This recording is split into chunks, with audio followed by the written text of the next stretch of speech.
Hello guys, this is Arup from tripglobally.com. Today I am in Jama Masjid, New Delhi.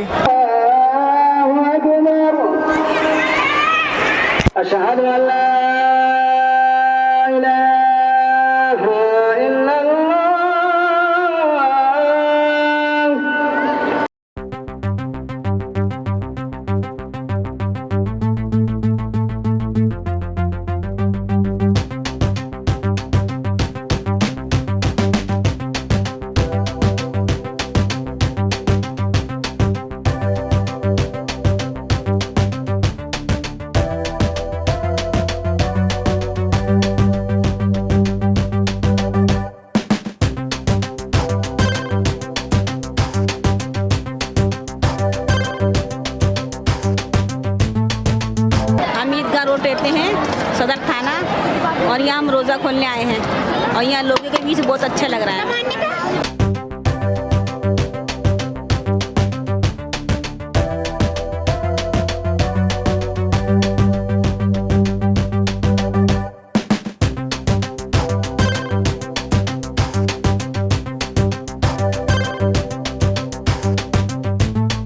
आज मैं जमा मस्जिद पर आया हूँ इफ्तार करने के लिए। यहाँ मुझे बहुत खुशी मिली आने से। बहुत सारी लोग हैं, पब्लिक है यहाँ, बहुत अच्छा, बहुत प्यारा लग रहा है। ये चारों तरफ आप जो भीड़ देख रहे हैं, ये कितना खूबसूरत माहौल है इस टाइम जमा मस्जिद का।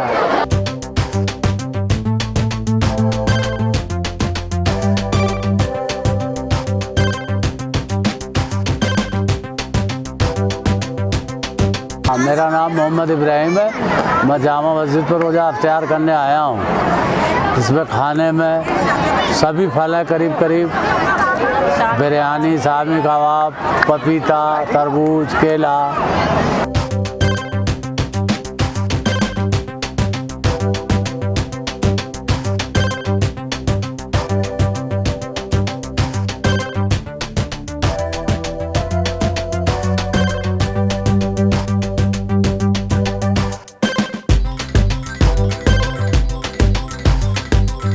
समोसे हैं और मतलब खाने की सारी सामान है, रोज़ा खोलने का सब सामान है। फैमिली के साथ आए हम। चाट है और कचरी है और बनाना है, दही बड़े हैं, पानी है और हम अपनी फैमिली के साथ एंजॉय कर रहे हैं।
यहाँ पर पूरे जामा मस्जिद के अंदर काफ़ी तादाद के अंदर लोग रोज़ा इफ्तार करने आए हुए हैं, क्योंकि यहाँ की रूहानियत देखने से बनती है। माशाल्लाह किस तरह के तरह के लोग बड़ी दूर दूर से यहाँ इफ्तार करने आते हैं और सुकून हासिल करते हैं और बारगाह इलाही में दुआ करते हैं पूरे आलम के लिए कि दुनिया के अंदर जो आज हालात ऐसे बने हुए हैं, अल्लाह सब अमन अमान रखे, अल्लाह हर परेशानी को दूर करे। और यहाँ पर आकर लोगों को, गरीबों को अंदर कुछ बांटते भी हैं, ज़कात वगैरह भी देते हैं। जितना उनके तौर पे होता है वो अपनी तरफ से मदद करने की कोशिश करते हैं, क्योंकि ये महीना जो है रहमत का, बरकत का महीना है। इस महीने के अंदर अल्लाह ताला की तरफ से भी बड़े इनामात के वादे हैं। इसी तरह जो अल्लाह ताला ने जिसको साहिब हैसियत बनाया है वो लोगों को ज़कात देते हैं, अपने तौर पर लोगों के कपड़े बनाते हैं और उनकी खुशियों के अंदर, उनके गम के अंदर खुशियाँ लाने की कोशिश करते हैं। इसलिए रमज़ान मुबारक का बड़ा मुतबर्रक महीना है कि एक अमल करने से, एक नमाज़ पढ़ने से 70 नमाज़ों का सवाब मिलता है। एक बार सुभान अल्लाह कहने से 70 बार सुभान अल्लाह कहने का सवाब मिलता है। इसकी फजीलत है, इसकी अज़मत है। इस महीने के अंदर लोग, बुज़ुर्गान दीन पहले के लोग इंतज़ार करते थे और और दुआएं करते थे कि ये महीना हमें बार बार नसीब हो ताकि हम भी जन्नत में जाने वाले बन जाएं।